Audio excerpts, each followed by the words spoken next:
Yeah, that's them. Cheers, everyone. Cheers. Cheers.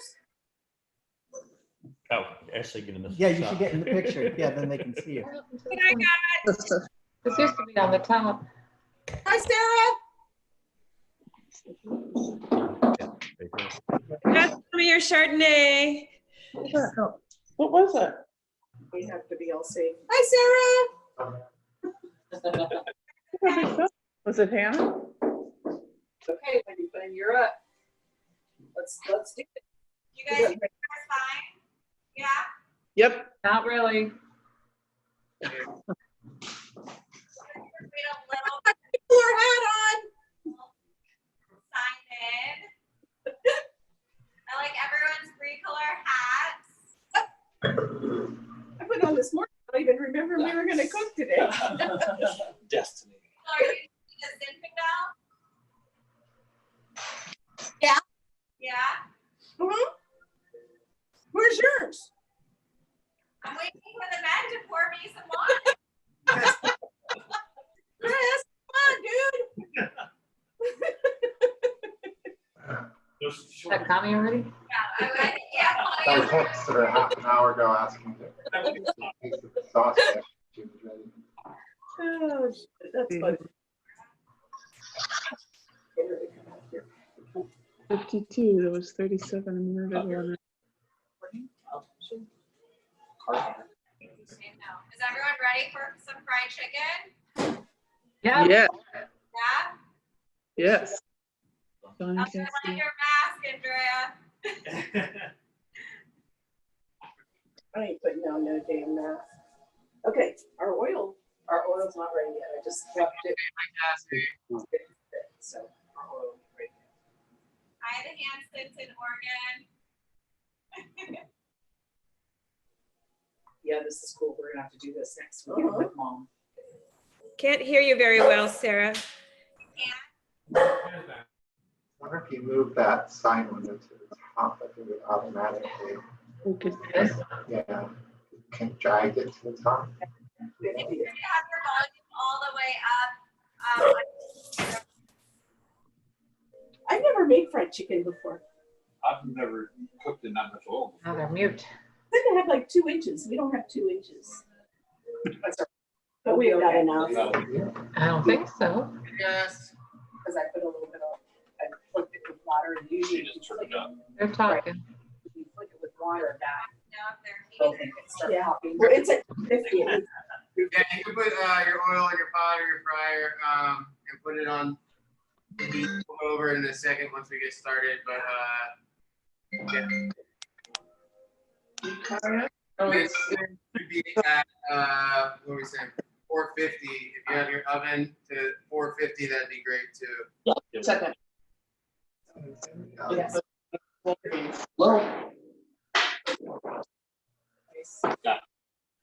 That's okay. She needs to do that. Can't come to you with what's really happening first until she figures it out. Is the audio good? Are we having issues with the audio this week? Or are we okay? That's Done. better. Can hear you here. Okay. Good. Good.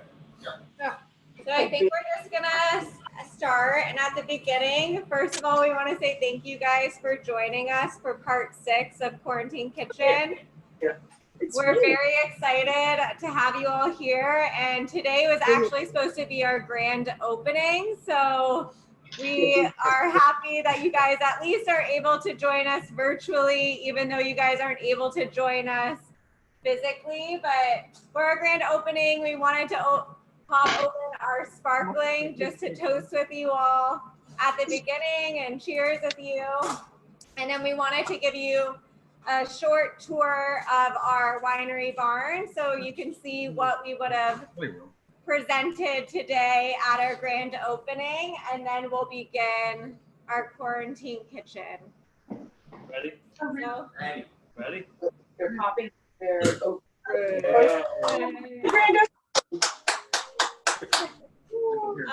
but before I start the tour, Shane's just gonna go over what your oven should be set at and any equipment that you'll need, so then you can get it out while I'm showing you our barn. Yeah, totally. So ovens should be at 450 for the potatoes. If you're using the fryer, you can turn the fryer on to 350. If you're using a skillet like I will be, you can put your oil in there, about 2 inches of oil. And I just have it over really low heat. We're probably like 25, 35 minutes away from actually frying. So you don't need it. You don't need it super hot right now. When we get a little closer, we'll go over that a little more. Open those. And as far as equipment, we have we're gonna use a blender for the vinegar sauce. So if you want to get your blender out, we're gonna need like 2 or 3 mixing bowls or just containers for the flour and the chicken to marinate the chicken in, and then to dredge it in the flour. So I have a couple bowls about this size that will be good for that. I have no idea, but I would listen. Maybe that's it. Like a small pot to cook the sauce in. Other than that, Cheers, everyone. happy grand opening. Happy grand opening. There you go. Look at this menagerie. To each their own. That's right. Red Solo Cup. Yeah, We're gonna be open. Thursday ready out there. The grand opening of the tasting room. Yeah. Like Can I wash? The bar, yeah. We all wash. Except oh. the barn. Barn. In the barn. To the left. Yeah. It's all done now. You don't receive Look. No, right here, the audio here. the camera. It's like they polished their concrete floor. It's Oh, so, it's hardwood floor? no, I love that. Like you would do. Oh, You guys are seeing our tasting room, inside our tasting room barn right now. We got our old shuffleboard table. Which one of these days you guys will be able to come here and play. Wow, old vintage, fun. Oh, that's nice. Love it. Oh, that's. we'll have to go over and play shuffleboard. I know. Oh, wow, looks great, doesn't it? Oh my God, I love the Taking a tour. long distance shot from the other side right there. You got the 2 glass pocketed doors, all the seating arrangements, Oh my God, it's beautiful fabulous. lighting up top. You got the reclaimed wood from a barn in Yeah, because Wisconsin. they got held up forever. Yep. Yeah, I was going to start taking you to the You could probably change here, Marion. I think she's going to show you maybe the pizza oven too. I like it. Yeah, but it's the sound you're like when you send an email or you send a text. No, it's a tour. Strong sound. There's our tasting room bar. Oh, it's beautiful. Great. Nice. Oh, wow. Excited to have you guys soon. Is that Mark Hansen? D. Mark. D. Mark Hansen. You praised this lad. And Sarah's going to take you out, show you the pizza Yeah. oven right there. Where's that? You told me. Yeah. Look at, Talked about it, Shane. Yeah, it's we got a oven built for us up at Mugnani, which is in Healdsburg. They import the decks from Italy and then build around it. We're doing pizzas right now to go. And yeah, Pizza and wine to go. yeah, sorry, rosé and pizza to go. And I'm super happy with the results. If you guys are local, we're doing free delivery or pickup. And we're delivering up to 35 miles. Yeah, And yeah. also delivering in San Francisco too. So New Jersey's too far, huh? To the kitchen. And she's back. Ta-da. go ahead. Delivery to Oakley. I'll meet you halfway.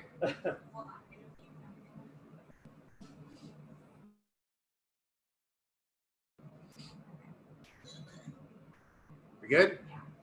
All right. So we realized after last week that we stopped introducing ourselves because we just feel like we know everybody. But I am Shane. I'm the executive chef at Bricoleur Vineyards here in Windsor. And I'm Chris. I'm the Director of Sales and Hospitality here at Bricoleur Vineyards. So yeah, this is number 6. We're gonna do some fried chicken. So we had sent out a video and a link earlier in the week on marinating the chicken ahead of time. We haven't done ours yet, so we'll do it together. If you've done it already, great. You're ahead of the game. We sent it out early just because ideally it's a marinated in the buttermilk overnight is just it tenderizes the chicken a little bit, keeps it a little juicier. I guess first we should talk about the delicious rosé. We should. we're gonna be So drinking, right? tonight's pairing is going to go with our 2019 Fly by Seat of Our Pants Rosé of Grenache, which comes from our second vineyard in Kick Ranch in Fountain Grove in Santa Rosa. And it's a beautiful dry rosé, 100% Grenache, all stainless steel.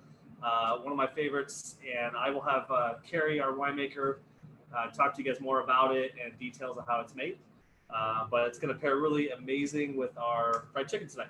So go ahead. Sweet. All right. So first thing, like I said, we're going to start with the chicken. If you've done it already, great. You're ahead of us. I really like to use boneless skin on chicken thighs for this dish. This is a dish that we had on the menu at a restaurant I worked at for years. It's really great. And using the thighs, taking the bone out, it makes it just for a consistent cooking wise, so it doesn't take 20 minutes in the oil. And I just prefer the thighs to the breast meat. It's just a lot more flavor. Does it stick better to the skin? Is that what? The skin just it gets nice and crispy. It's just an added bonus. Like if you have boneless, skinless, totally fine. I guess it's just the glutton in me that likes chicken skin. Yeah. Yeah. I'm with you. Yeah. So if you're doing breast, same thing. You're gonna probably just cut it in half this way, and then we're gonna pound ours out. So you can probably pound it out, and the pounding really is just to get everything even. So when we put 3 pieces or 4 pieces of chicken in the oil, it all cooks at the same speed, and they're finished together rather than having thick ones and thin ones. So you really just want your chicken nice and even. So for the thighs, boneless skin on is not a cut you're going to see typically in the grocery store. So what we're going to do, we bought just bone-in thighs, and we're just going to take the bone out. And so the bone's really simple. It's just right here, just one bone. There's no curves to it really. So we're just going to cut down either side of it. Cut all the way, or just not through the bottom, but just like to expose the bone. Okay. So like that, you got one side. What was that? Joe Mallet had a question. We're also doing some chicken wings. Anything special for frying them? No, you should be able to follow right along with this. It should be fine. And then once you've cut down on either side, the bone's kind of exposed, and you're just gonna hold up on the bone and cut underneath it and remove it like so. And then we can save these and make chicken wings. Yeah, a bit of meat on there. Yeah, you can a little bit of meat on there. Or you could roast them and make like a broth. Cool. So yeah, we have it's 1.5 pounds of chicken thighs that we have. Ours it came out to about 4 pieces. So we're gonna trim out all the bones first. Like I said, go down either side. And then underneath it. And then just, like I said, you can save that. Roast those in the oven for like 25 minutes until they get nice and golden brown. Put them in a pot with some water and simmer it for about 1.5 hours, and you'll have a really nice homemade chicken broth.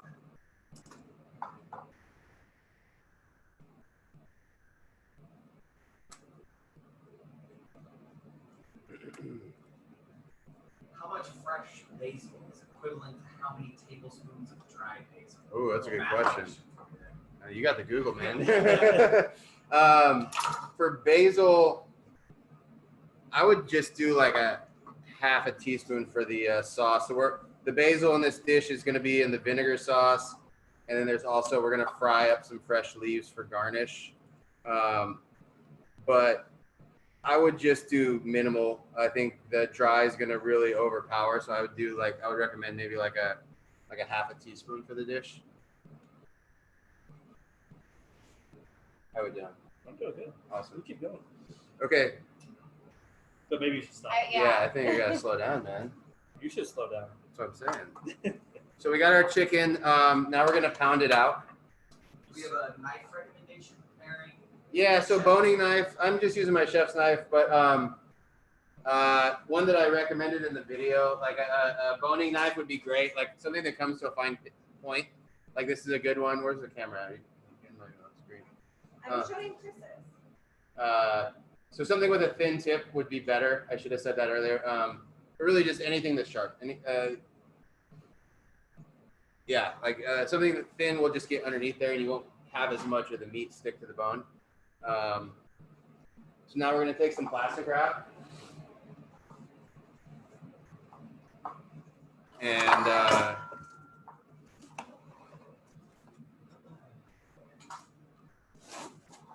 like so.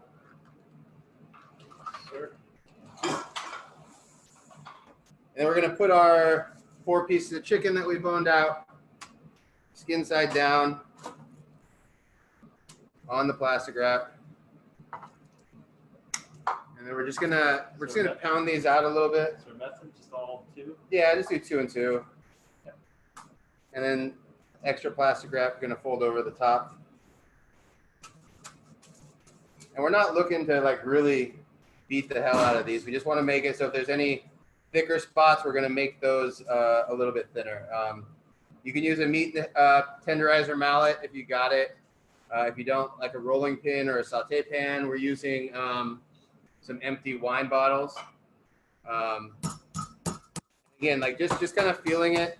The goal here is to make everything uniform in the same thickness.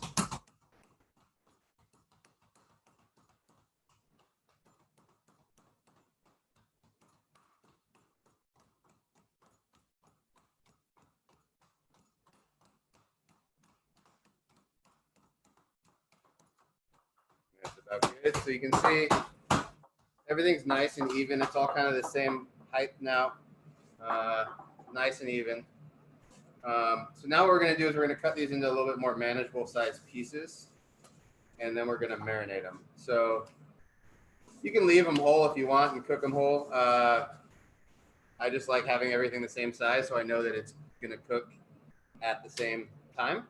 So we're going to get a bowl. How's everybody doing? I'm doing good. Well, I'm not Is asking you. everyone still pounding the chicken or? Yeah, we can take a break. Should we drink? Yeah, you gotta drink a lot. It's our grand opening. It is, I know. Gotta drink a whole I think we lot. should drink. We should drink. All right. Attempt to drink out of this. I'm empty, bro. Well, I can fix that. Cheers. Here.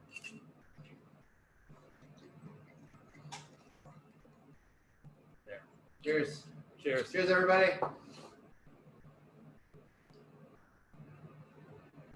Okay. Not easy. Okay, so now what we're gonna do is really just cut these in half. Like if you have like some bigger ones, which I didn't really, ours are pretty evenly sized. We're just gonna cut it in half so that it's a little easier to work with in the fryer and not just giant pieces of chicken. And then just easier to eat as well when we're serving it. Makes it easier to share. So now we're just gonna pack these all into a stainless bowl or any sort of Tupperware, whatever you got. And like I said, if you guys have done some of this ahead, that's wonderful. I just wanted to kind of go over it again. And then what we're gonna do is we're gonna pour our buttermilk in with it. Stalling you. Stalling me? Well, this was the homework, man. They should have this done already. No, you know. All right. Come on. Be nice. It's our grand opening. The Motleys did it. I saw the Motleys sent me pictures earlier. They're Don't like, call out everybody like that. they did great. They were like already done. I bet you never crammed in school. Okay, go ahead. All right, so Go then ahead. 2 cups of buttermilk. We're just gonna pour this in and then just kind of mix everything around once it's in there, just to make sure that it's all evenly coated in that. And then we're just gonna throw this down in the fridge until we're ready to cook it later. Like I said, if you're doing this later on at another time, do this the day before or at least a couple hours ahead of time. It makes a big difference. The chicken comes out a lot juicier. The butter, the acid in the buttermilk will tenderize it a little bit. Cool. We're gonna flip our chickeny boards over. Ugh. And so the next thing we can do is for the potatoes, we're gonna want to get our we're gonna roast the fingerling potatoes in the oven. So ahead of that, what we want to do is take a sheet tray into the oven. Oven's at 450. We just want to get that sheet tray hot. So when we start cooking these in a couple minutes, we're gonna transfer them to that sheet tray, and they'll get kind of like a sear right off the bat because that sheet tray is gonna be nice and hot. So why'd you pick fingerling potatoes? I picked fingerling potatoes because they're one of my favorites. They're easy to cook. They're quick cooking. They're not super big, so they're easy to work with. We're just gonna cut these in half. Yeah, it's really simple. So we're not flavor profile difference between like a regular Idaho potato. I'd say it's close to like a Yukon. Maybe they have like a little sweetness to them. I like the texture. They get nice and crunchy and nice and soft on the inside. Okay. So yeah, all we're doing right now is throwing the sheet tray. So any sort of baking sheet that you have, or a pan would be fine too. We're just gonna throw this in the oven. Let that get nice and hot. Bottom rack. Bottom rack is fine. And now we're gonna start prepping out the vinegar hot sauce, which is one of my favorite components of this dish. So for that, we're gonna need a small, medium pot. There you go. And we've got everything already pre-measured, but we'll go over it nice and slow. Where are we at? So we're gonna do 3/4 of a cup. This one's really simple. We're just gonna put all the ingredients in here, put it on the stove, let it come to a simmer, and then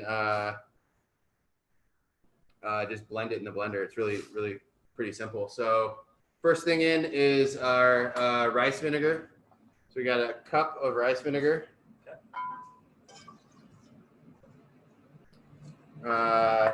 Next thing in is fish sauce, which is a really fun Southeast Asian ingredient that we like to use in all sorts of different dishes. But it's made from salted anchovies. They salt anchovies and press them. And this is like the liqueur that kind of drains off from that. It's got quite a pungent smell, but in small doses, it adds some really cool nuance to some different sauces. So we're doing 2 tablespoons of that.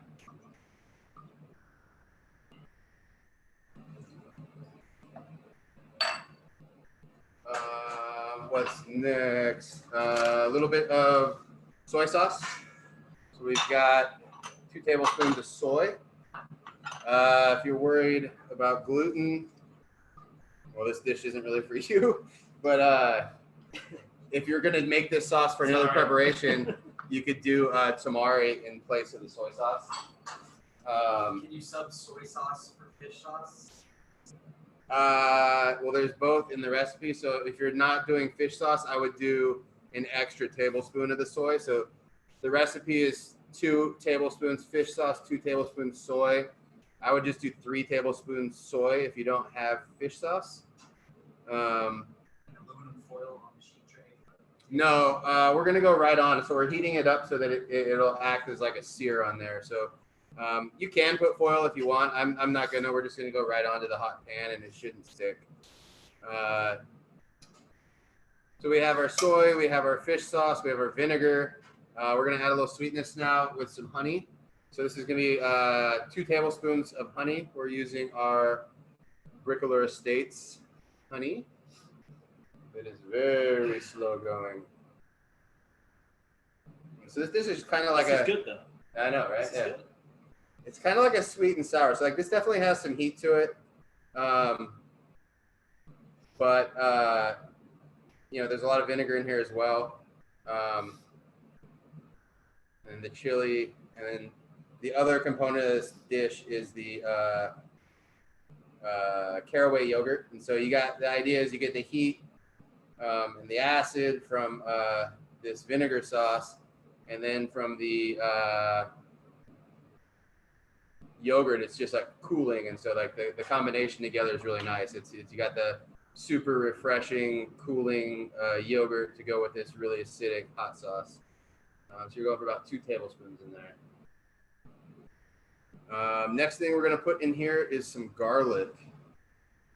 Understand what you're doing. Yeah, that's great. Perfect.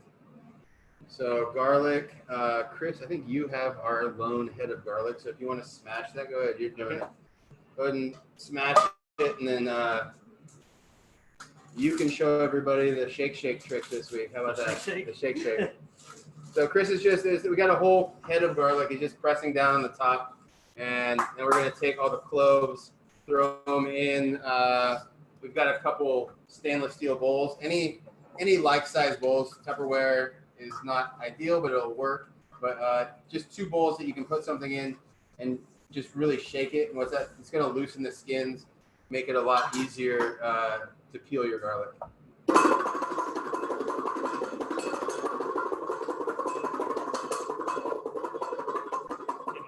Yeah, it's good. All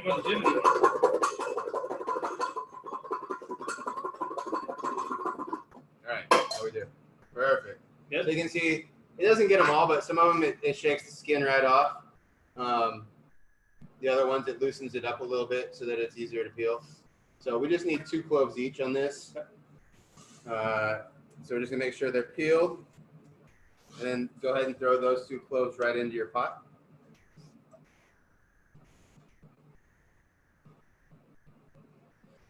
All right, next thing in is gonna be half of a jalapeno. So let me move this out of the way so you can see what I'm doing. So all we're gonna do with this is cut the stem off, and then we're gonna split it lengthwise, like so. And then I'm gonna throw a glove on and just scoop those seeds out. So we're gonna throw some other chilies in here later. This is more for flavor of the jalapeno. We don't want a ton of heat from this, because I find the jalapenos can be, especially this time of year, can be kind of inconsistent with the heat. So we're just using this for the flavor of the pepper, and we're using the sambal for the level of heat, since that's more of a consistent ingredient. So you can see we just tore the ribs out, tore the seeds out. It's just that one piece right there. I recommend a glove, otherwise you might regret it later. Many accidents have occurred post chili working. Wash your hands. Don't touch your eyes. Among other body parts. Yeah. Want to know when the yogurt goes in? The yogurt is not going in this part. The yogurt will be the next thing we make. That's a separate element. All right, so we got that. Next is going to be the sambal. So sambal is one of my favorite ingredients. It's kind of, Southeast Asian chili paste, similar to sriracha, less processed. I feel like it's chunkier, not quite as sweet. So we only have the giant restaurant or food industry size one, but I'm sure a lot of you might already have this in your fridge. It's a great ingredient. Nice level of heat, not too overpoweringly spicy. Yeah, if you don't have this, sriracha would work. Did you put the whole jalapeno in? We just use half. So we just cut it in half. The other half we can save and make some salsa with it tomorrow. Put it in our scrambled eggs. Do you know what time it is? Time is it? Time to drink. Man, already. Cheers, guys. Cheers.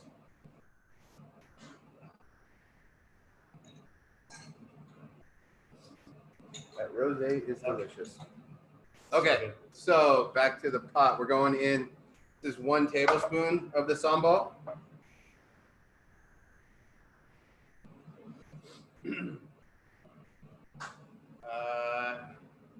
And then the last thing going in here is ketchup. So a tablespoon of ketchup.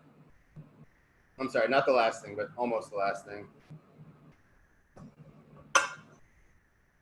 And then a cup of water is going to go in here too. I think that got left out. So just if you want to fill a cup of water up here.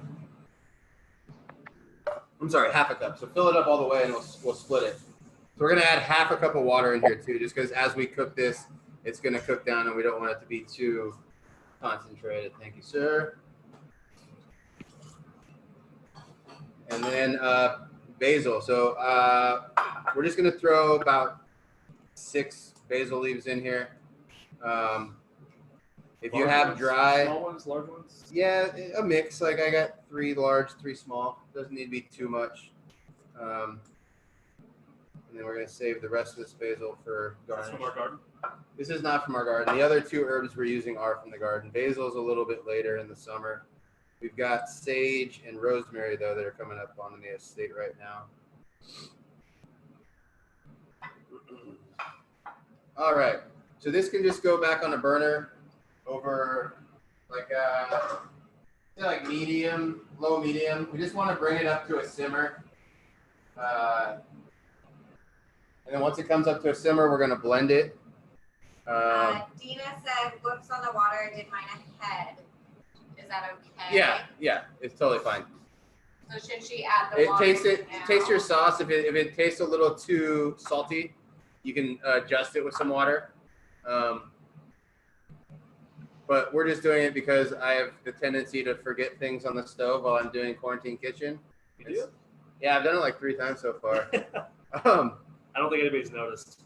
I've noticed. And then is this sambal pretty potent? Should I use less for mild heat? Yeah.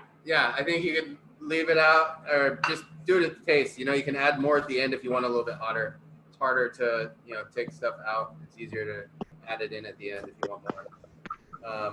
So the next element of this dish is going to be our caraway yogurt. So we've got some ground caraway, a teaspoon, and we got some Greek yogurt. It's a 7-ounce container. Sorry, one more question on yes, if they did it ahead of time and they had it refrigerated, do they heat it now? You don't have to heat it. It's better actually like room temp. So I would just pull it out of the fridge. When we would serve this dish in the restaurant, the sauce was just served like room temp. The heat from the fried chicken will heat it up. It's really nice. If you want it warm, you absolutely can warm it up. But I think if you just pull it out and leave it on the counter until we cook the chicken, you'll be totally fine. And then Ashley said any substitutes if they don't have caraway. What else would work? I think a little cumin would be okay, or coriander. Really, it's about the yogurt and the cooling effect it has on this hot sauce. So whatever your tastes are, if you have some coriander, that's more common. Coriander would be great.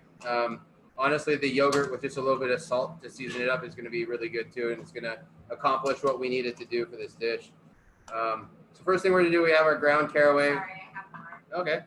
Someone could not find ground caraway if they found caraway seeds. Perfect. So that's if you have a coffee grinder or a mortar and pestle for the if you have whole seeds, just grind them up, and then we're going to toast it. If you don't have that, you can put it under like a saute pan on your cutting board. But I would recommend coffee grinder would definitely be the way to go on that. And then Carrie said we leave out the ketchup and basil for now, right? No, it's in there. The ketchup, the basil, we got soy sauce, honey, 2 cloves of garlic, half of a jalapeno, the sambal, the rice vinegar, and the fish sauce. So that's on our stove. Mine's up to a simmer already. I'm going to turn that off, and then we'll finish that in a second. We're almost there. Now we're just going to take our caraway into a small saute pan. And we're just going to lightly toast it. And this is a good habit anytime you're using spices.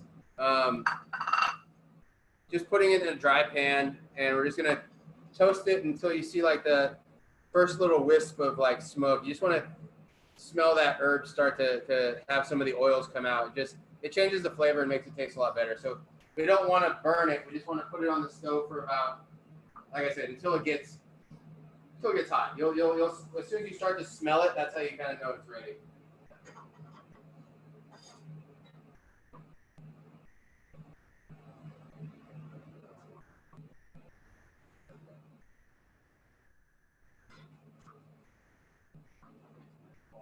I don't want you to burn your hand. Just looking out for you. Thank you, Chris. Welcome.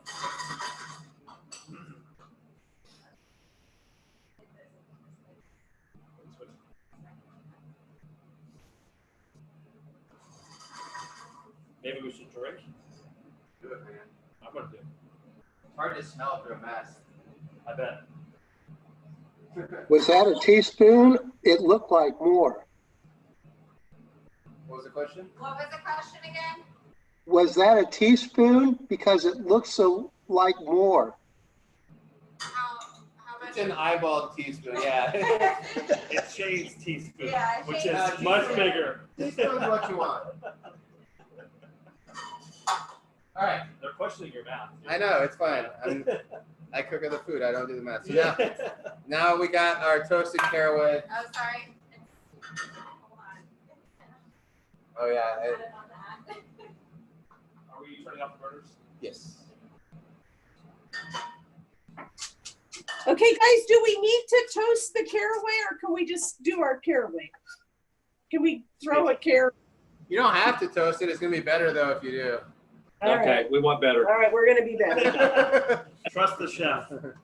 Yes. So now we're just going to add our yogurt in here. But it's 2%.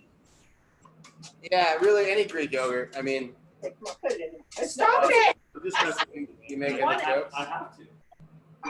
Who likes jokes? I got jokes. Everybody loves jokes.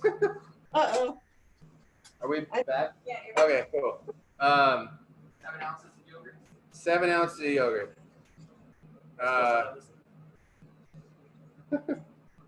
So yogurt's in. We're gonna season this with a little. All of it? All of it. All of it. All of it. Salt. Did we get salt this week? We get salt. You might have missed out on putting in a bowl, but we have salt. All right. Mix it or just leave it? We're gonna add a little salt. to them. How many cups is 7 ounces approximately? It's slightly less than 1 cup. Thank you. Yeah. Oh, and then I'm assuming low fire on the stove. Yeah, so mine already came up to a simmer. I turned the heat off. Once you see it start to bubble, you can shut it off. And then did you answer how much yogurt? I did. Okay. It's 7 ounces, which is slightly less than 1 cup. So I'm putting a pinch, like half a teaspoon of salt, and then we're just gonna mix this up. A teaspoon. Not a teaspoon. All right. We're getting spoons out here next week. We're measuring. We're measuring? Next week's episode will be a measuring We're episode. going old school? Yeah. All right. So this is just going to be one of our condiments for the chicken when it's done. So we can leave that off to the side. What do we want to do now? We can blend our hot sauce. Is everybody's hot sauce, has it come up to a simmer? Are we ready to blend? We'll say yeah. Yeah? I say You want to yeah. blend?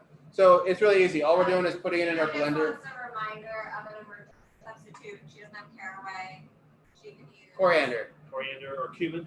Coriander, cumin, really anything, Dina, that any spice you like. Really, it's more about the yogurt, the cooling aspect of the yogurt for this dish. If you got cumin, great. Coriander, great. If you don't have anything, just seasoned yogurt's gonna be really good too. people are ready. Ready to blend. All right. So just pouring this this vinegar hot sauce right into the blender cup. We're gonna put the hat on. You forgot it. Oh man, That's a lot of flavor. it right really there. is. Sorry, chef. It's okay. So yeah, now we're gonna go off and blend. Just nice and smooth. We don't need to strain it or anything. Yeah. Low, high, what? Start out on low, then get it up to high. Okay to use an immersion blender. Sure. Immersion blender would be wonderful.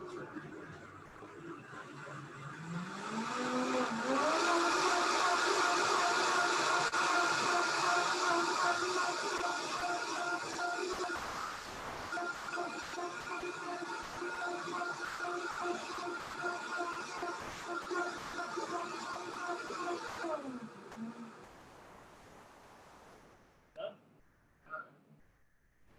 That's good.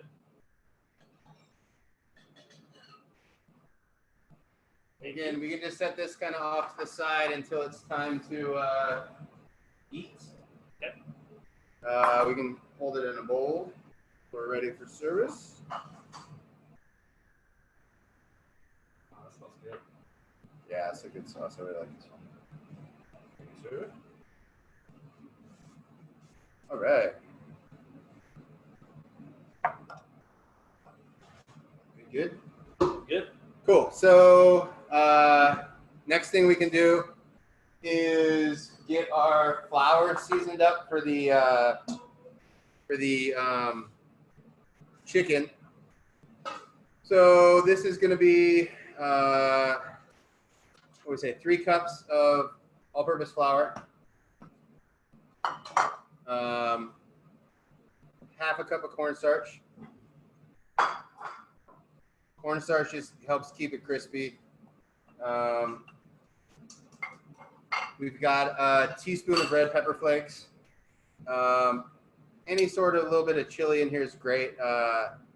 If you have like some more exotic ones like piment d'Espelette or Korean chili flakes or any chilies that you like would be great in here. Urfa pepper. What was that first one?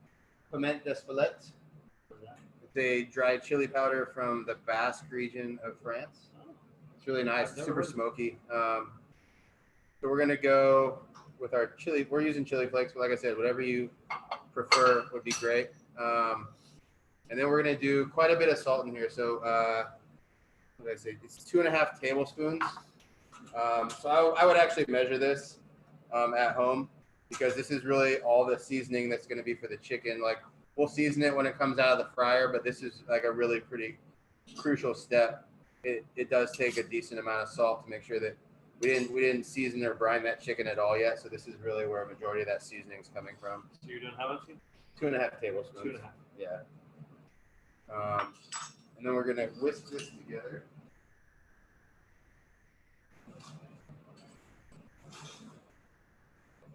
How's everyone's wine? Sir? Who's drinking the rosé?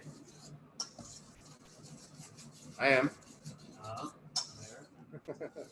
All right, just mixing it all together so that everything's evenly distributed. Oh, and a little cracked pepper too. I forgot that part.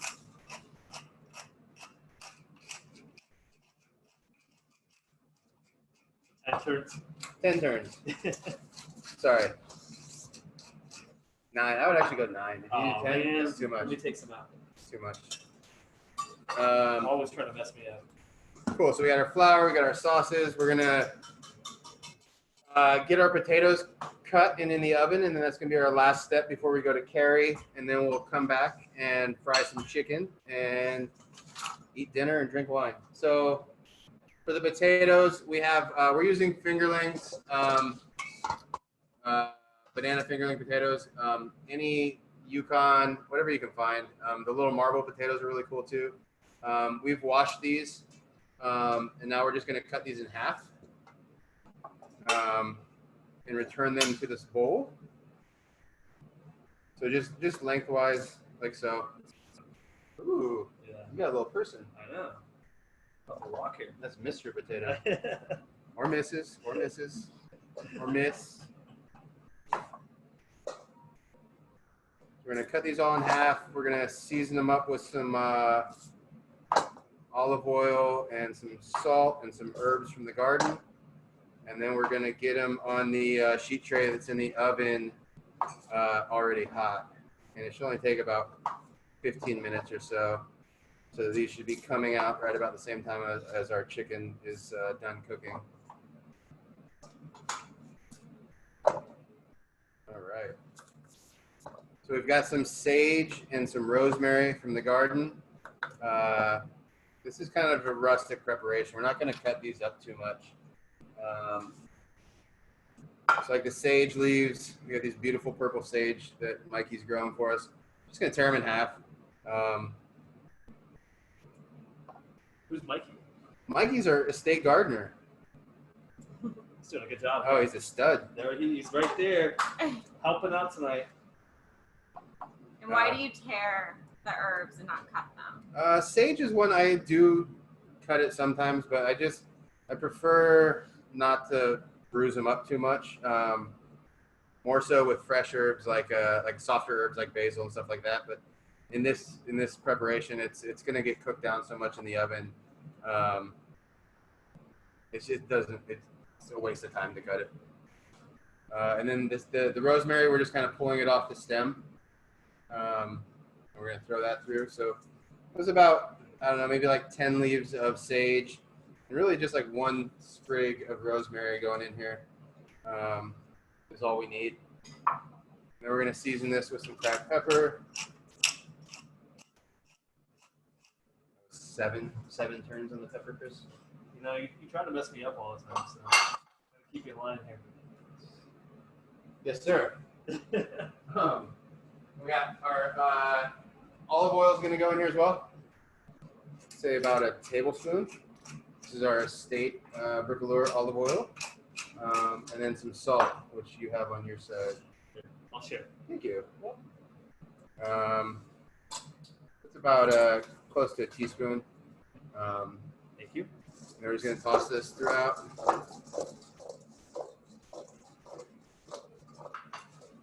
Make sure we didn't mix any ingredients.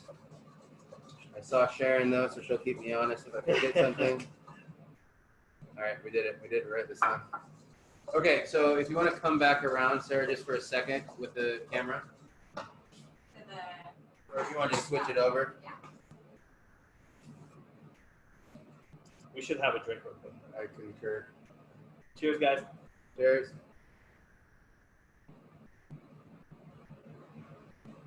Are we good? Yeah. Okay.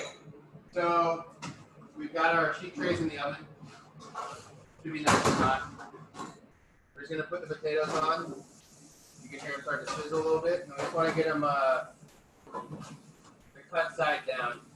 That'll form a nice crust while they're roasting.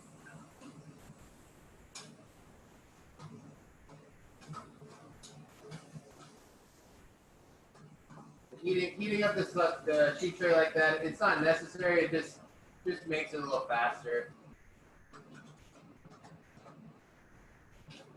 All right. You can see the potatoes are all cut side down. We're gonna go back to the oven with this, and then we'll set a 15-minute timer. It's gonna take between 15 and 20, but that should coincide with the chicken being done. Yeah, and then if we want to look at the oil real quick, so I'm using a cast iron skillet right here. It's one of my favorite ways to cook fried chicken. We're using rice bran oil. Canola is totally fine. Rice bran is kind of the food industry standard, but I know it's one that's not readily available at grocery stores, so that's why I said canola. Chris has a fryer set up, so if you've got a fryer, you get to see both ways tonight. So I have this, it's already come up to temp. I turned it off, but the fryer should be 350. We're using a candy thermometer. Any thermometer you have that gets up over 400 would be great. So I'm only at about 200 right now, so I'm going to turn my heat up a little bit. I think we have a question. We have one question. How long do the potatoes go in the oven for? We're going to set a 15-minute timer, but it's going to take between 15 and 20 minutes probably, depending on what kind of potatoes you're using too. So you just want to get that crust on one side, and then the inside should be nice and creamy. And then what's the temperature for the potatoes? 450 degrees. And so if you want to get your oil up to temp, ideally you have either a fryer or some sort of thermometer so you know what neighborhood you're in as far as temperature. We'll go over, I'll drop some flour in it once it gets to 350 so you can kind of see the reaction, and you can, if you don't have a thermometer, it'll help you. I'll give you some tips on how to kind of judge what temperature you need to be at. And then how much oil again? So in here I have, it's a little less than a gallon. But really, you just, depending on the vessel, right? Like if you have a pot, you're probably not going to need quite as much. You just need about 1.5 to 2 inches of oil so that you can have these thighs aren't super thick. We're not doing like drumsticks. If you're doing whole drumsticks or stuff like that, you're going to need a little bit more oil because it's going to be a little deeper. And then the temperature of the oil again? 350 is the target. 350 degrees for the oil was the question, yeah. Would this translate to air fryer well? I really can't speak to that. I've never used an air fryer. If there's any air fry experts that want to jump on that,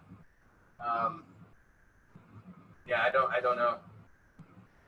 There's some black magic in those air fryers. I don't know how they work. There's like no oil. I guess they'll let us know how it comes out. Yeah, try it and let me know. Cool. So I guess you want to cut the carry?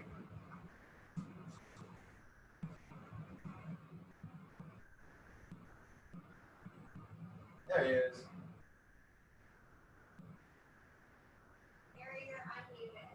Hey, I'm here. Hello, everyone.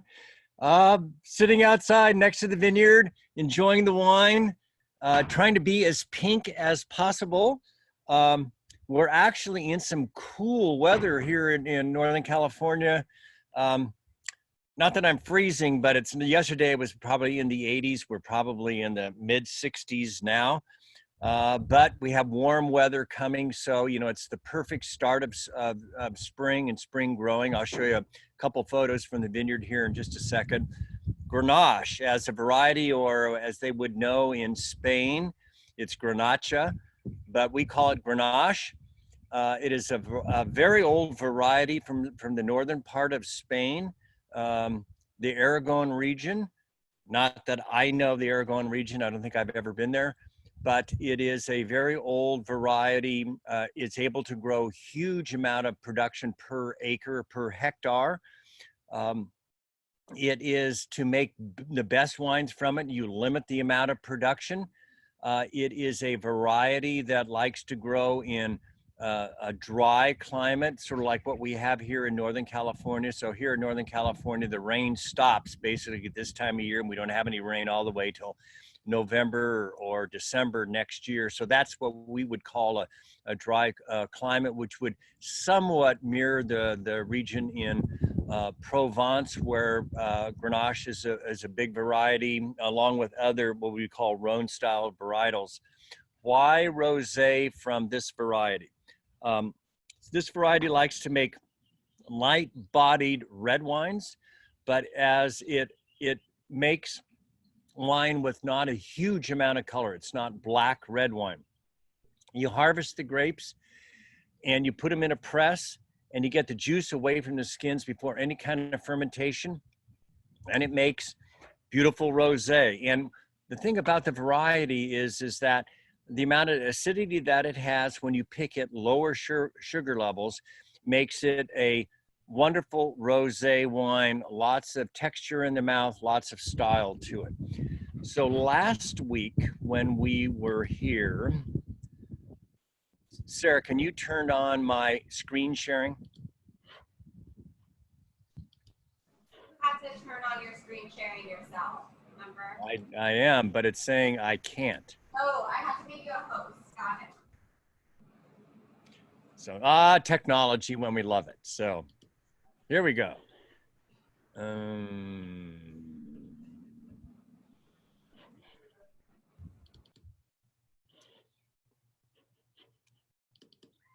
So this is right now, I just took the photo just a few minutes ago. This is what the flower clusters look like on the vines right now. So they look like little pieces of a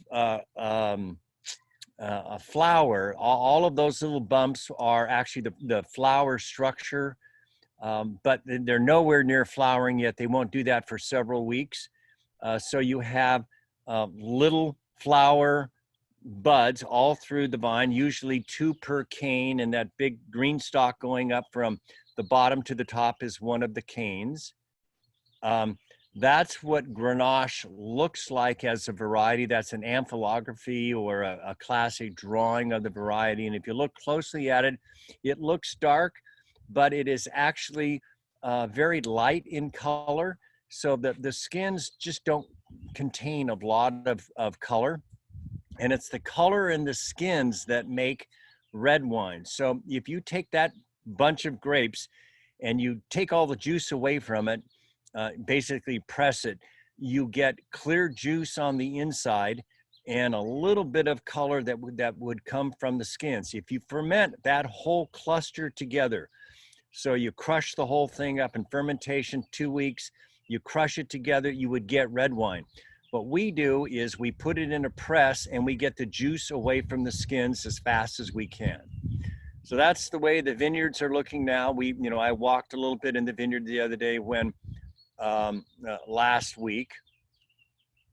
There we go. So here are, there's the Grenache going into the press. So we pick the grapes in, those are 1/2 ton bins. And those bins go out in the vineyard and the pickers pick by hand, put the grapes in that bin, and then that bin's on a trailer and ends up at the winery like an hour later. So that's the press. So which is a big stainless drum with a big airbag on the inside and a door. We close the door and you put air in the airbag and it forces the grapes up against that screen and then the juice comes out. There you see juice coming out of it. And that's the juice that we get. So that's the start of making Grenache Rosé. So that juice then sits in a tank for 1 day. And then if you look at the bottom of the glass, it's a little bit darker at the bottom. Those are solids. That's like a structural material on the inside of the grape. That'll all settle to the bottom of the tank. And then we take the clear juice off the top and put it to another tank. We add yeast and we start the fermentation. Fermentation takes 10 to 14 days. And then we put it into stainless steel barrels for several months. And it ages. Every 2 weeks, we bring a tool into each barrel and stir the yeast, basically the dead yeast on the bottom of the barrel back up into the wine, which gives much more texture to the wine. And we bottle this in either January or February, and that's our Grenache Rosé. So it's an ancient variety. We grow it at the Kick Ranch, the second ranch that the Hansons purchased. The first vintage of rosé that Bricoleur made was in 2017. We made Rosé of Pinot Noir.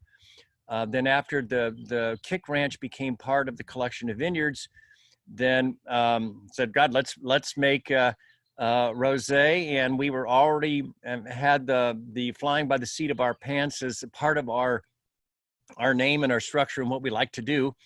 And Sarah and Mark and Beth came up with, let's call it flying by the seat of our pants. So, the wine is simple to make. It needs really good grapes. We don't need to overproduce in production per acre. Very gently farmed and a very sustainable production. And it's fun to make rosé because you get to have the wine in the bottle not very many months after it was grapes in the vineyard. So it's a simple story. Everything is just sort of like, says flying by the seat of our pants. We love doing it, and it's great to show you a wine that is, less than a year old and will be great in the bottle for a couple years. Enjoy. Does anybody have any questions for Carrie? We have, how long does that take to press in the machine? It's in the press for about an hour and a half. So the press is all automatic. It's a German press. And I mean, most of the presses that the industry uses come from Europe. And it's a press that has a computer on it, and you tell it what you want to do. If it's pressing white grapes or rosé or red pumice after fermentation, you just tell it what you want it to do. The computer takes over and it sits there and it gets its job done. So it's about an hour and a half in the press. Perfect. Thank you, Carrie. Thanks, Carrie. Thank you. Enjoy. Food looks great. Thank you, sir. That'd be more kids.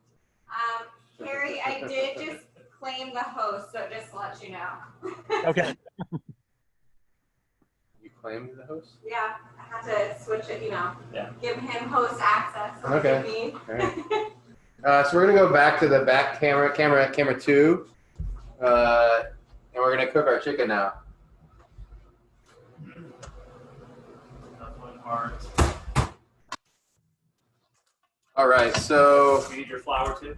yeah, we got our flour and we got our chicken, and we're over here by the skillet. I'm at 350. Chris has the fryer, so he's at 350.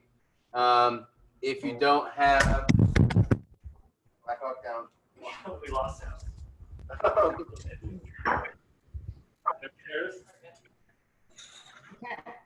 All right, so I'm a little under 350. If you don't have a thermometer, if you want to get over here on the oil, I'll show like when you put a little pinch of flour, like it sizzles, but it doesn't turn brown right away. It takes probably a good, 15 seconds before that starts to get some color on it. So that's kind of the ballpark I use. And the key on this, especially if you're using a skillet, if you got a fryer, it's a lot more forgiving because it is it has a regulator on it to keep it at the same temperature. We don't have that. We don't want to overcrowd the fryer. So we have 8 pieces of chicken. We're going to work in 2 batches, 4 and 4. And then the other thing we have set up right now is a rack, a cooling rack. So as it comes out of the oil, we go right on here. So any excess oil will drip off of it. And then we can season up on this. And then if we need to keep it warm, we can throw it in the oven on this tray while the other one's cooking. So really all we're going to do is grab our thighs out of the buttermilk. We're going to dredge it in this flour. So first thing I'm going to do is put 4 pieces in there because that's what we're going to cook. We're going to cut four pieces at a time so that we don't overcrowd that fryer. So we're just setting it in here right now, and then I'll show you how we're going to kind of press that flour into it. Okay, so in the flour, you've got your 4 pieces. You're just going to kind of push on the backside to really get the flour mix on that backside.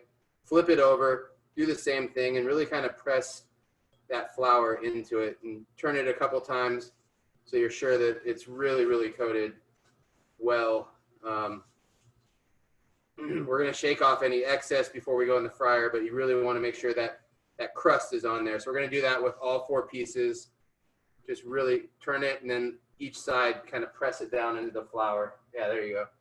And then do the same thing, pull it out, and do the same thing on the back side.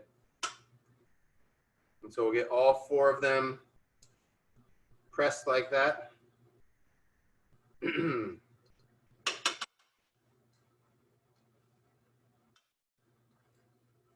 got a nice little dredge going. And then one by one, we're going to go into our oil. So we're going to pull one out. If you can see which side is the skin side, I like to do that side down first. It really doesn't matter. It's just how I like to do it. So we're going to shake off any excess flour, and then we're going to put it in the oil and drop it away from us. And we'll get all 4 pieces in there.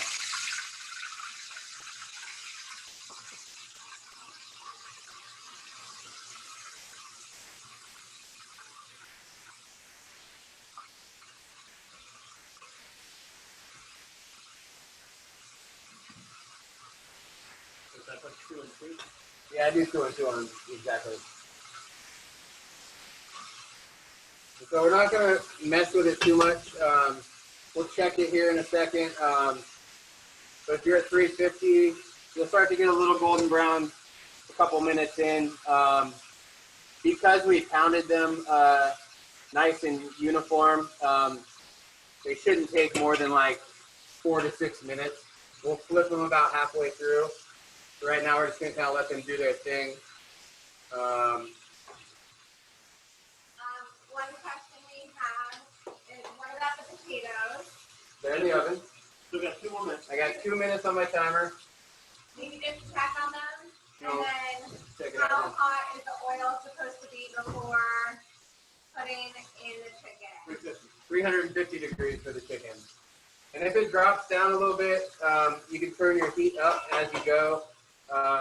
Using the cast iron, it really kind of holds that heat in there well. So like we got a little dip. It probably went down to 320, but it comes back pretty quick. And then Chris has the set it and forget it, so he's good to go. Any substitute for canola? Yeah, rice bran. If you can find rice bran is great. Just anything neutral, really. Rice bran we use because it's got a really high smoking point, and so the oil will last longer if you're using it for frying. But I know, like I said earlier, the rice bran oil is not super easy to find in a grocery store. Yeah. So as you wait to drink. Yeah. And then how long do the potatoes stay in the oven? 15 minutes is the timer I set. So I got a minute left on my timer. And it might take 20. We'll see where we're at in a minute when we check them. Scott Pitron's afraid that they burned their oil. Uh-oh. Scott, come on. What should they do if they think they burned it? Get fresh oil. Can they add more? Not if the oil's burned. Yeah, if you burn your oil, I would just ditch it and start with fresh oil. But now it's been about 2.5 minutes. We're just gonna flip each one. You don't have to in there. This is more of a shallow fry over here. You have a little. If you're using a fryer, you don't really need to flip it. You got pretty even heat.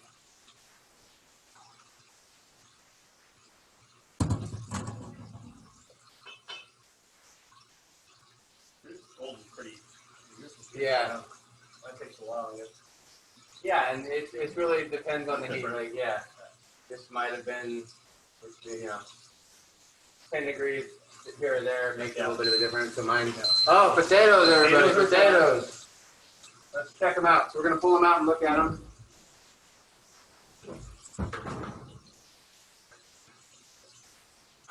So we're getting there. I'd say another 5 minutes. They're definitely cooked through, but I want to get just a little more. You can see the crust on this side is not quite golden brown yet. So some of them are, but we're gonna leave it down for another 5 minutes.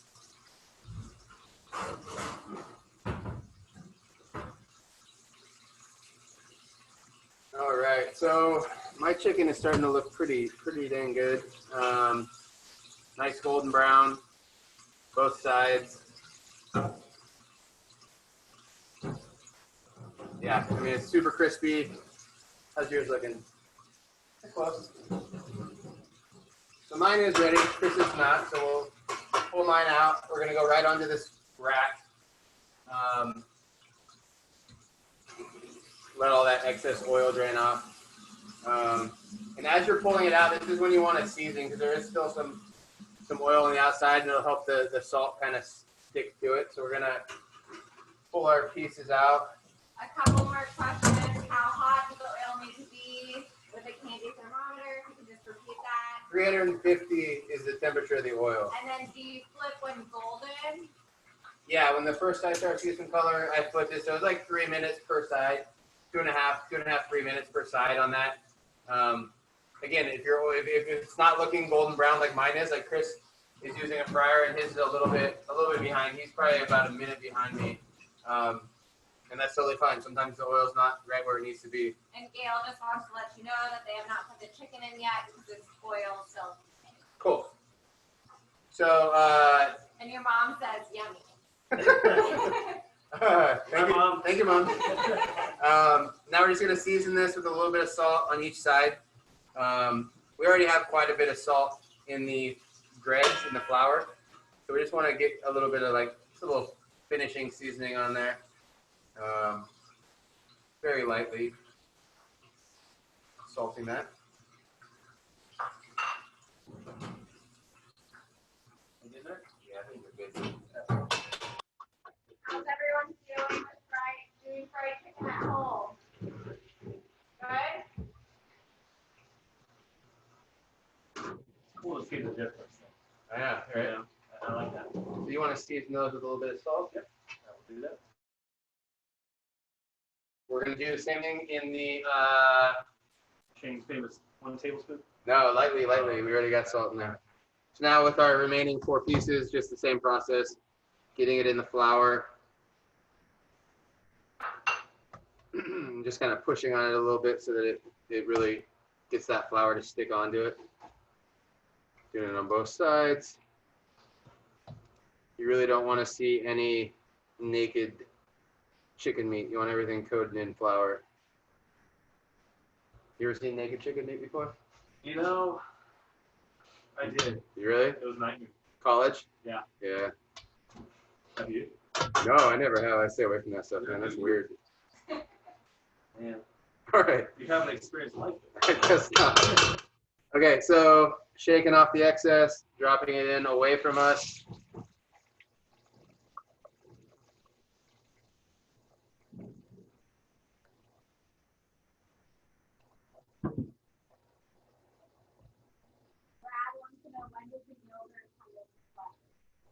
When you eat it. So we've already seasoned our yogurt with the yogurt with the caraway and the salt, and then when we are finished frying here, we're gonna plate it up with the sauce and keep the yogurt on the side, and then we're gonna eat it.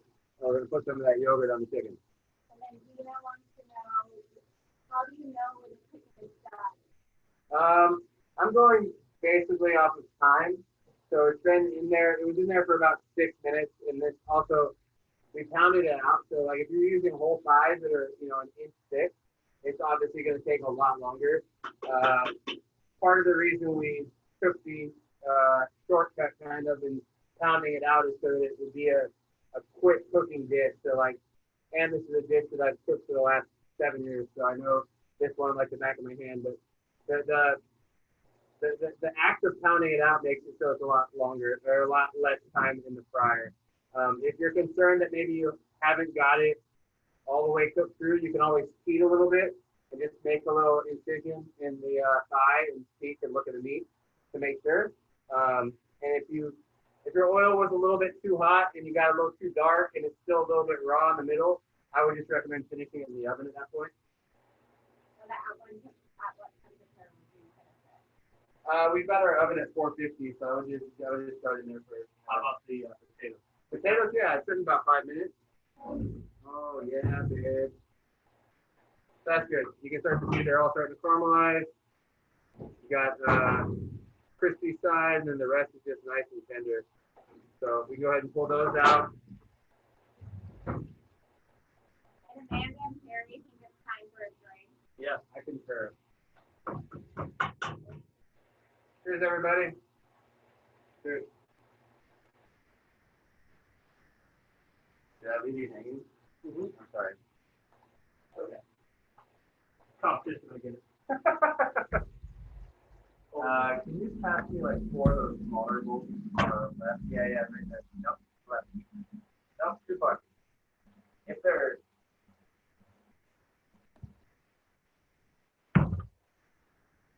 Thank you very much. We can put our potatoes in a serving bowl.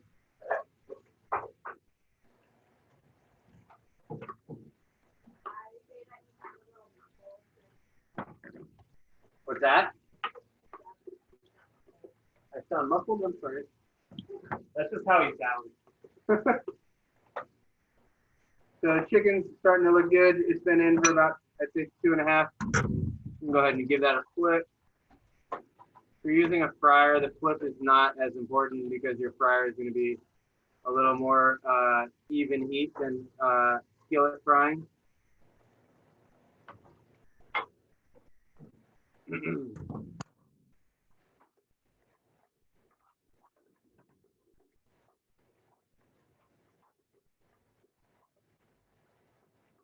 We're just transferring our potatoes into a bowl for serving them. How's your chicken looking in the fryer, Chris? A little more time. One more time? A little more time. All right.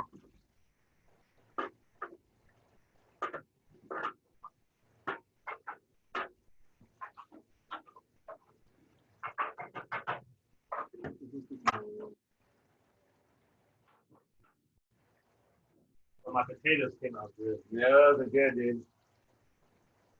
So I'm going to turn my oven off and just use that residual heat that's in there to kind of keep our chicken warm. Maybe leave it cracked a little bit. You got a minute, huh? Get close, get close, get close. I didn't get zip. I only got like 7 feet. What happened? I don't know.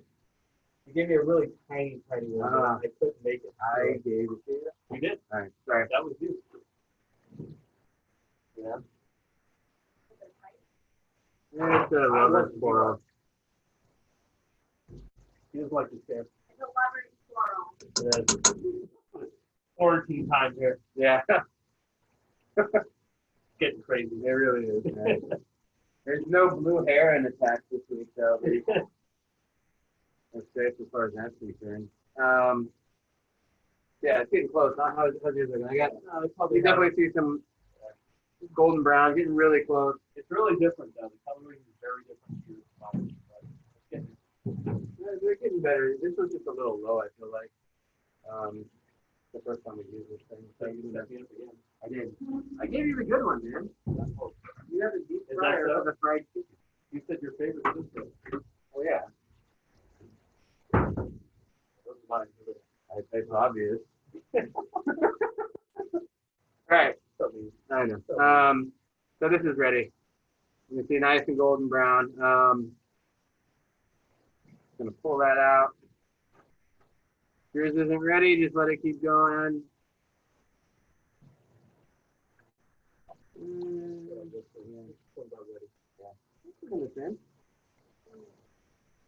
Your second batch is looking the same as mine.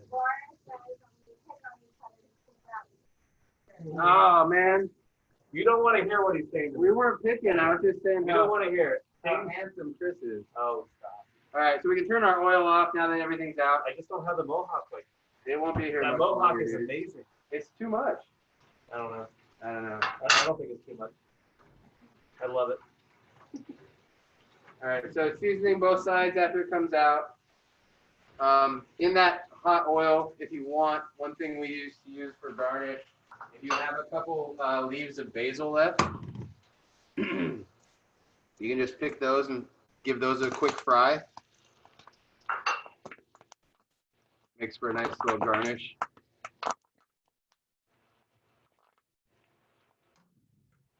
Get nice and careful. Gets nice and crispy. We'll season it up as well. Again, this is more like not necessary. It's more, yeah, you have to. I have to. I'll pop at you. That's about it. You can see they start to get like so. We're gonna put that on that same tray and definitely hit that with a little bit of salt, just so they make like a little basil dip, basically. You're gonna put like that. Ooh, it's hot. No. You want to season it? Oh, it's okay. It's happened before. Okay, so we can come back to the other side, and I will show you how we will finish this if we were serving you here at Bricolor Vineyards. Okay, so we got our potatoes. We good? Yep. Sweet. So the way I would serve this dish is a little bit of this hot sauce. We're going to be eating this all family style later, so we will 6 feet apart though. 7 actually. Okay. 7. 7's the magic number. Is it? Yep. 7 dwarves. Come on. 7 little chipmunks going from branch. Eating lots of sunflowers on Apple Branch. He is so funny. So I quarter cup in the bottom, and then what we would do is take 2 pieces of our fried chicken, put that in there with a couple leaves of basil for garnish, and then just serve that with the Caraway yogurt on the side, and kind of, you know, get a bite of chicken, dip it in that sauce that's in the bottom, and then dip it in the yogurt, and it's really nice combination. That vinegary hot sauce with that yogurt really pairs nicely with the Rosé of Grenache. Or maybe cut one chicken open to show them Sure. the inside. You bet. Drum roll. It's like totally raw. I just lose all credibility. There you can Yeah, see I think you're good. I think you're good. nice and juicy. Crust kind of fell off a little bit, but really nice and crispy still. Just pick back up and eat it. Yeah, it's hard with You got questions about where the potatoes go? They're right here in a bowl. So we put the potatoes here. This is our finished meal right here for you. It's a sign. Cool. Sweet. Does anybody have any questions or want to show us your dishes? You guys feel free to unmute yourselves. Do we really want to let them do that? Sharon's always good. Man. Look at Sharon. She's showing us up this week. Wow. Oh, On that Make plate. sure That you is beautiful. Take photos and tag Recolor on Facebook and Instagram. Does anybody else want to show theirs? Is everyone still working on theirs? Can you show ours to me? Well, we're still. Oh, Tina's, yours looks great. I think just pick one up with your phone. A couple people are still working. That's right. We can wait. Do you want to talk about the packages Sure. that What's we that? still have? You know, I also want to mention other wines that'll go with fried chicken. You can do Sauv Blanc, you can do Viognier, you can do Chardonnay. There's a lot of different wines that go with Sauv Blanc. The bubbles would actually be really Bubbles would be good. great. We just felt, Shane and I felt like the Rosé Grenache would just be a really unique pairing, especially how dry the rosé is. I think it just goes really well with the chicken, the potatoes, and the spice that it has to go with it. So, you know, if you, what do we have next week? We have Next week we're doing burgers. Burgers and what? French fries with the North Coast fruit. Another fine by the seat of our pants. Oh, Peter, fruit. yours looks great.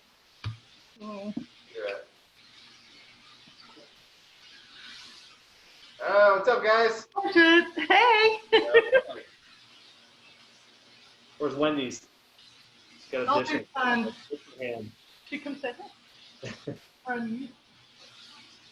What? I am. Also, you guys, we have our May quarantine wine packages online too. That if you guys want to get all the wines for these cooking classes and shows, that's available online. We'll have a recipe typed out blog on Monday. We have burgers and French fries. there you go. Pair with. North Coast Brews. Thanks, Shane. Our Thank you. sparkling. And then we'll, on our blog post, we'll post thermometer I recommendations. can't make it work though. Oh, yeah. Yeah, really. I mean, as far as thermometers, like really anything that'll get above. Exactly. Yeah. Hey, Chris. Our food packages too online. You can pick them up, delivery. Oh, Carrie, yeah. Go ahead, Carrie. I'll move. You stay close. Okay. Hey, Chris, what wine are we having with burgers? The Flying by the Seat of Our Pants Brut, North Coast Brut. Ah, great. Yeah. It's a great combination. I think sparkling wine and burgers is amazing. And, you know, Shane's always been known for his burgers. So I'm excited to be next to him and he'll teach me his ways of his burgers because I love burgers, as everybody else. So it'll be a fun episode next week. There you go. Okay, we're here. Nice. Here's our meal. Good job. Oh, there you go. Nice. It's pretty. It's prettier here than it looks. It looks pretty from here, Wendy. Good job. There you go. Okay. Yeah. So Sarah's going to come around and talk about a couple things, the Make-A-Wish and Mother's Day. Yeah, so on our website, we have a Mother's Day package. We partnered with a local boutique here in Windsor. We called Roost. We put together a package for Mother's Day. It's $70. It's our Rosé of Grenache with a Roost candle, matches, and chocolate that's made here locally as well. It's made in Guilford. You can find that on our website under the shop and the Mother's Day. We're also partnering with Make-A-Wish Foundation. We were supposed to do a Make-A-Wish event here at Bricoleur, but we are no longer able to do that because of COVID-19. So we have decided to partner with them on coming up with packages where proceeds go towards Make-A-Wish and grant children wishes once this is all over. And part of that is that you get an invitation to a Make-A-Wish quarantine kitchen here with Shane, but you can only be invited if you purchase a donation package.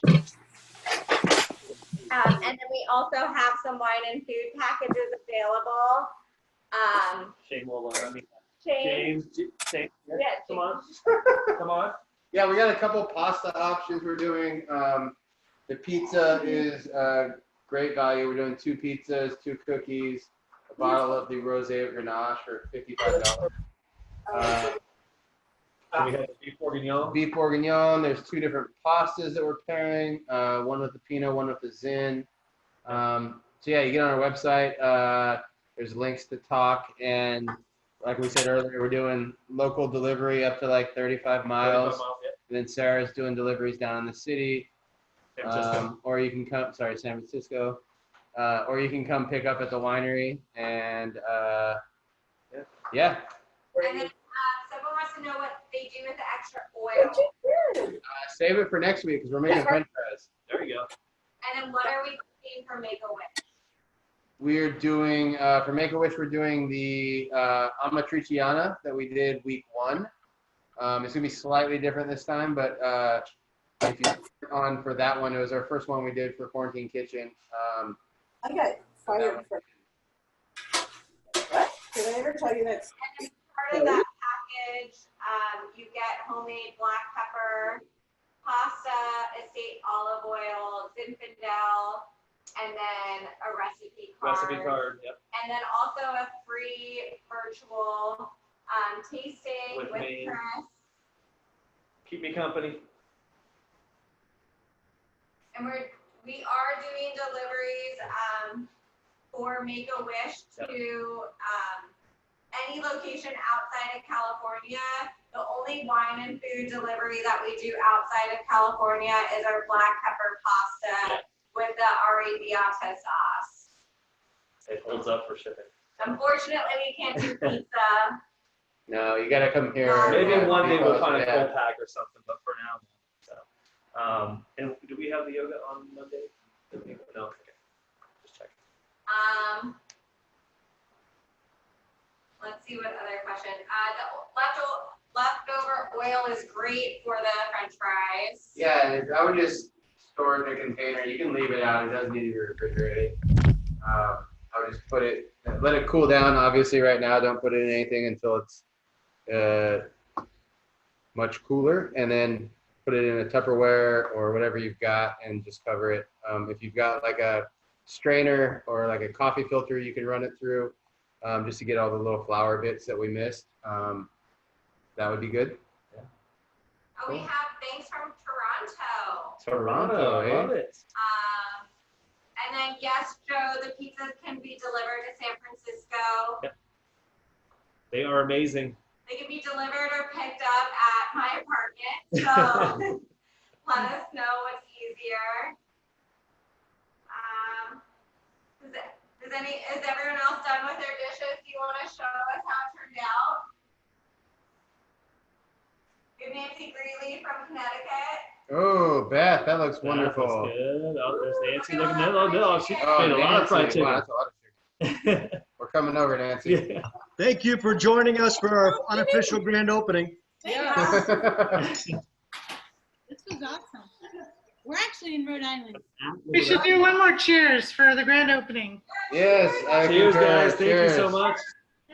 We can't wait for you guys to be here. Yeah, do this in person. Congratulations. I'm out. Thank you. Thank you all. Thank you. Thank you.